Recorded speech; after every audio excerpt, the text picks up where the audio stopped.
Сайн байна уу? Иш заяа сугийн заяа мэдчилж байна. За өнөөдөр та бүхэнтэйгээ бичлэгээрээ уулзч одоо маш их баяртай байна. За ингээд өнөөдрийн сэдэв бол одоо маш чухал сэдэв.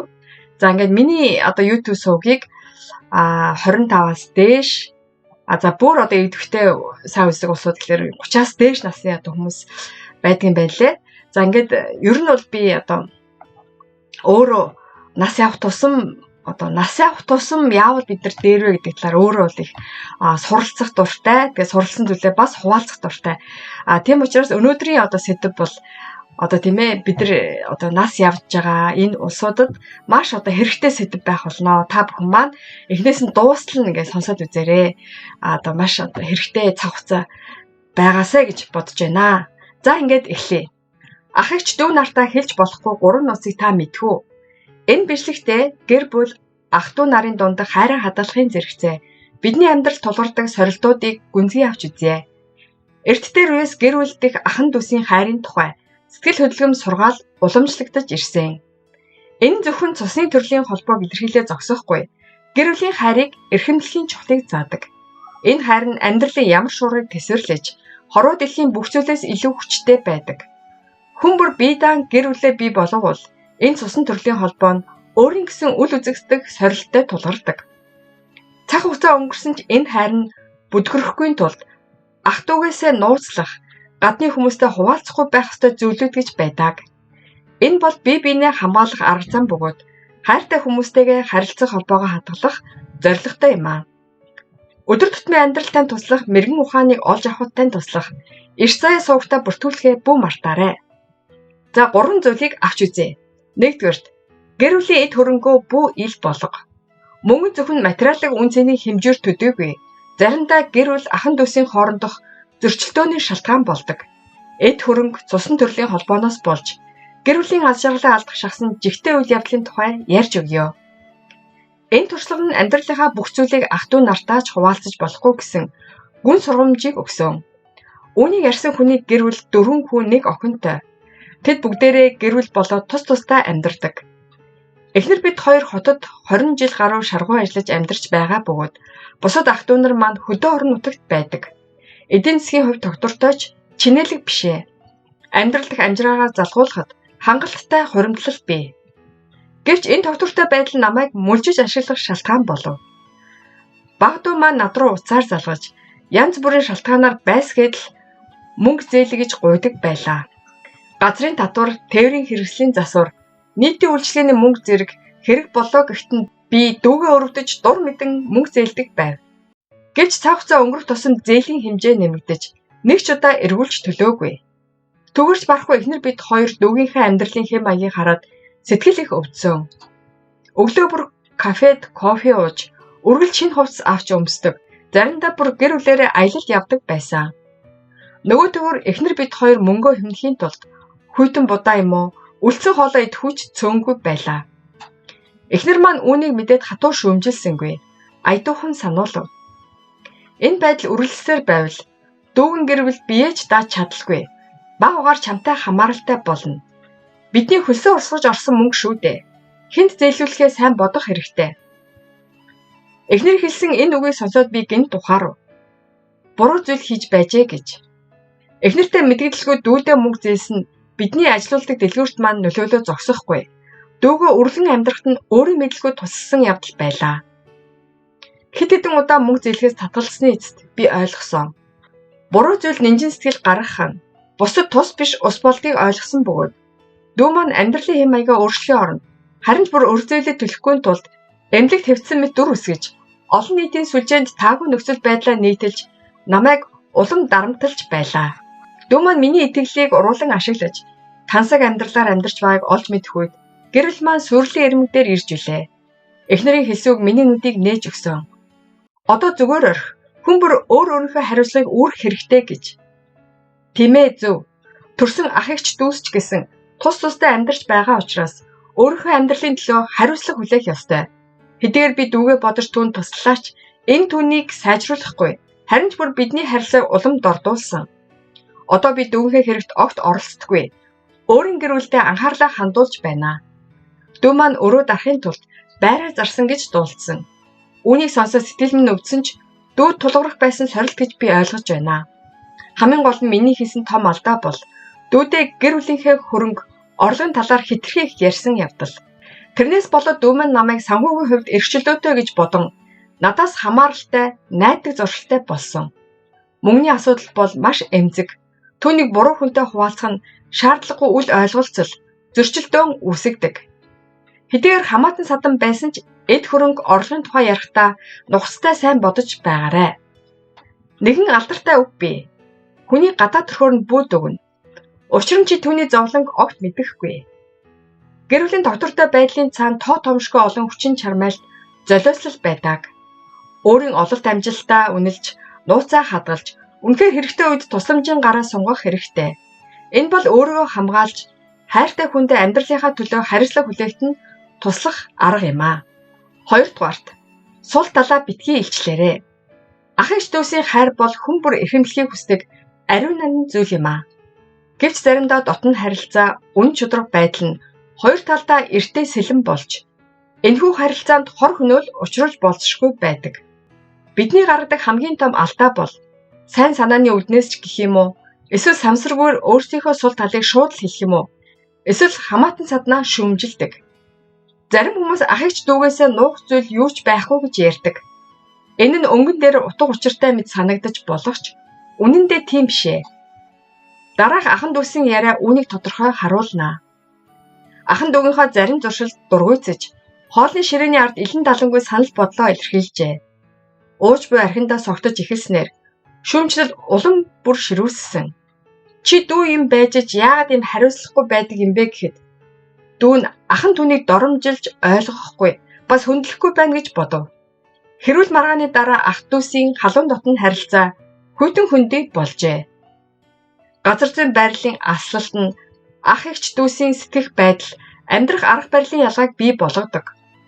Насан туршийн хувьд хүн бүр бие даасан амьдралтай, өөр өөрийн гэсэн өрмөц туршлага хуримтлуулж, бие биенээ ойлгоход тодорхой зайтай байдаг.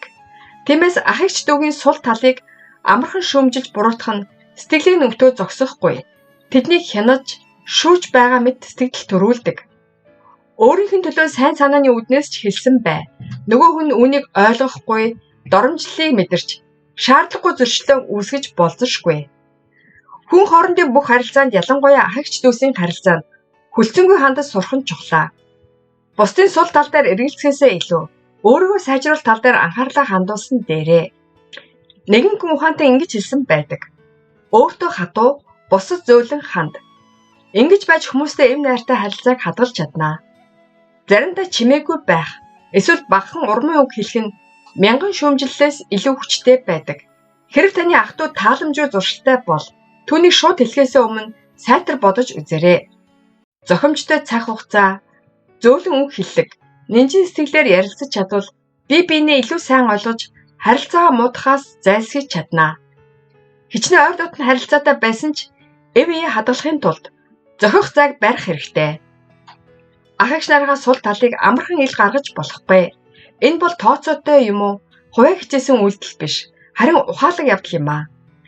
Өөрийн амьдралаа сайхан өнгөрүүлж, үн цэнээ хамгаалж, мөн бусдын амьдралыг ч хөндлөх нь зүйтэй. Ингэж чадвал гэр бүлдэг халуун дулаан хайраа хадгалахаас гадна харилцааг улам гүнзгийрүүлж бат бэх болгоно. Санаж яваарай. Заримдаа илүү тайван байж ойлгохыг хичээх нь хайрыг илүү амьд байлгах хамгийн сайн арга юм аа. 3 дугаарт ханыхаа гэр бүлийн талаарх мэдээллийг амархан задруулж болохгүй. Та гэр бүлтэй болсноор зөвхөн нэг хүнтэй холбогдоод зогсохгүй. Шинэ гэр бүлтэй гүн гүнзгий харилцаа үүсгэнэ. Тиймээс ханыхаа тухай хувийн яриаг хадгалах нь хүндэтгэлийн шинж бөгөөд гэр бүлийнхээ аз жаргалыг хамгаалах арга зам юм аа. Жоржийн түүх намайг энэ талаар их зүйл бодоход хүргэсэн. Тэрээр маш хурдан амжилтанд хүрсэн ч зөвхөн өөрийнх нь хүчин чармаалтаар зогсохгүй. Эхнэрх нь гэр бүлийн асар их дэмжлэг байсан гэдгийг үгүйсгэх аргагүй. Хадам аав нь түүнд онцгой хайртай, түүнд итгэж хэрэгтэй үедэнд байнга тусалдаг байв. Гэвч энэ нь түүний ах дүүсийн анхаарлыг татав. Нэгэн өдөр Жоржийн дүү Жек түүний хадам ааваас тусалж дэмжихийг хүссэн ч сайн болж өгсөнгүй. Жек нөхцөл байдлыг ойлгох гэж оролдохын оронд эхнэрх нь гэр бүл боломжтой байхад зөвхөн өөрийнхөө боддог гэж Жоржийг шүүмжилжээ. Эдгээр өвсөн түүнийг хэцүү байдалд оруулаад зогсохгүй. Хоёр гэр бүлийн харилцаанд сэв суулгажээ. Таны ханийн гэр бүлийн дотоод нөхцөл байдал бол маш эмзэг асуудал. Төрсөн ах дүүс байсан ч амархан хуваалцаж болохгүй. Таны хувьд ердийн зүйл байж болох ч сонсож буй хүнд атаархах, шүүмжлэх шалтгаан болж олно. Эхнэр нөхрийн танд гэр бүлийн гарал үүсэл, санхүүгийн байдал, тусалцаа зэрэг мэдээлэл нь үл ойлголцол шаардлагагүй зөрчилдөөнийг үүсгэдэг. Ханийхаа байр зурнаас нэг удаа бодоод үзээрэй. Хэрэг танай гэр бүлийн тухай яриа, бусдын ярианы сэдэв болвол танд ямар санагдах вэ? Ийм хайхрамжгүй байдал нь хань ижлээ гомдоогоо зогсохгүй. Хоёр гэр бүлийн харилцааг хурцдах аюултай. Хосын харилцааны хувийн зүйлээ бүгдийг нь ярих шаардлагагүй. Үүнийг нууцлах нь хувиа хичээсэн хэрэг биш. Ханиа хүндэлж буйн илэрхийлэл юм аа. Философч Маркус Аврелиус хэлэхдээ хэлэх шаардлагагүй зүйл бол дууга байсан дээрээ гэж. Энэ нь гэр бүлийн харилцаанд ч хамаатай. Хүн бүр таны яриатай нийцэхгүй байж болно. Зарим хүмүүс ойлгож байхад зарим таныг харьцуулж, атаархаж, бүр таныг гомдоох ч юм байж мэднэ. Хайр хүндэтгэл нь гэр бүлийн амьдралд нэн тэргүүнд тавигдах ёстой.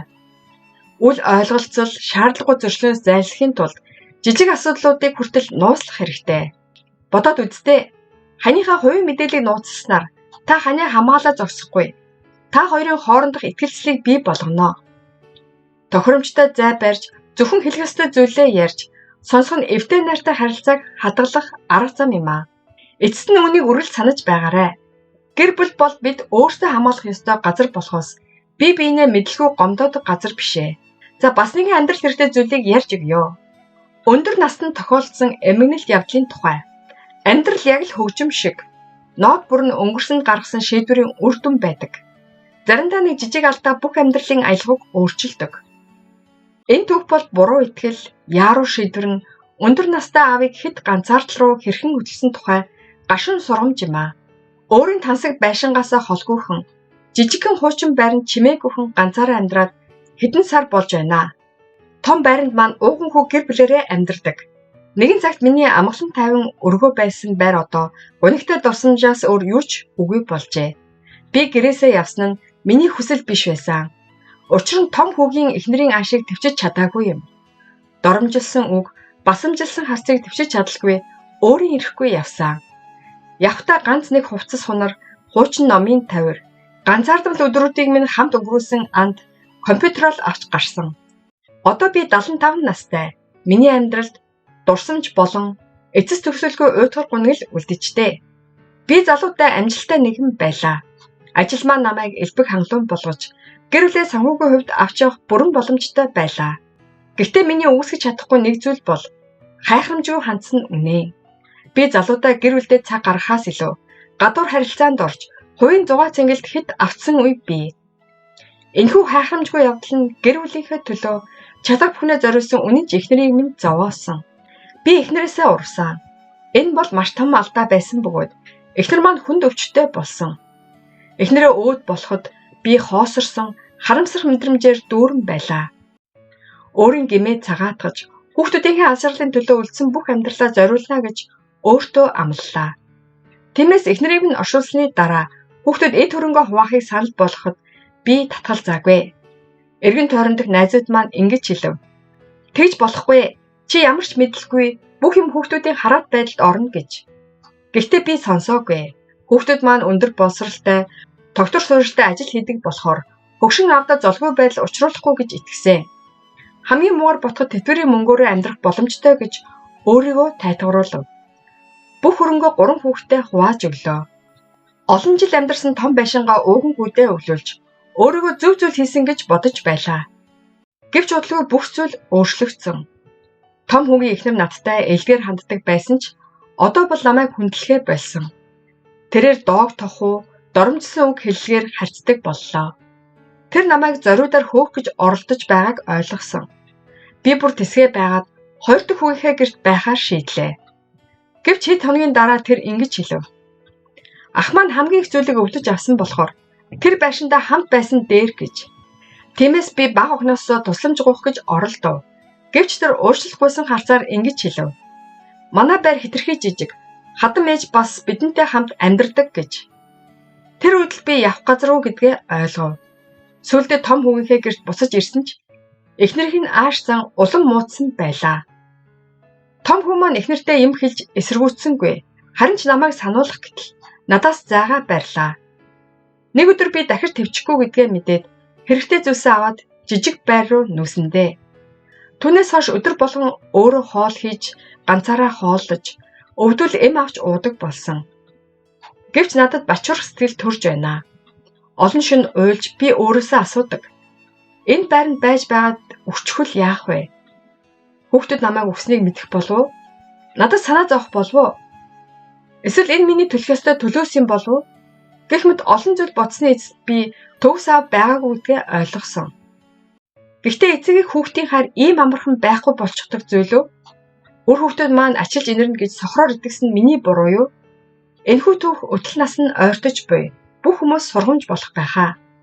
Гэр бүлийн хайр нь зөвхөн материалын зүйл болон итгэлцлэр хадгалагдахгүй.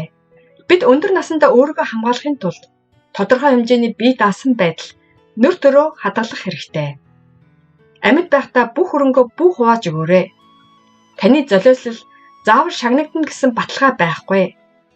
Өөрийгөө хайрлаж амьдраа. Та өөрийгөө хайрлахгүй бол хэн ч таныг хайрлахгүй. Ирээдүйд юу тохиолдохыг хэн ч мэдэхгүй. Энэ түүх бусад эцэг эхчүүд саяын жишээний адил ганцаардал цөхрлийг мэдрэхгүй тулд сэрэмжлүүлэг сургамж болоосоо гэж найдаж байна. Хүүхдүүдээ хайрл. Гэхдээ өөрийгөө хайрлахаач бүү мартаарай. За дууслаа. Энэ бичлэг танд жаахан ч гэсэн тус болно гэж итгэж байна. Хамт байсан танд баярлалаа. Танд энэ бичлэг таалагдсан бол хайртай дотныг гэр бүл, найз нөхөд сонсоосоо гэж ирсэн бүхэл хүмүүс түгээгээрэй. Баярлалаа. Баяртай. Та цаг хугацаанд нь амьдралдаа хэрэгтэй бас сонирхолтой мэдээлэл хүлээн авъя гэвэл subscribe-ийг дарж миний YouTube сувагт бүртгүүлнэ үү. Мөн лайк дараад хэрэгтэй хүнд нь шеэр хийж цааш түгээнэ үү. Баярлалаа.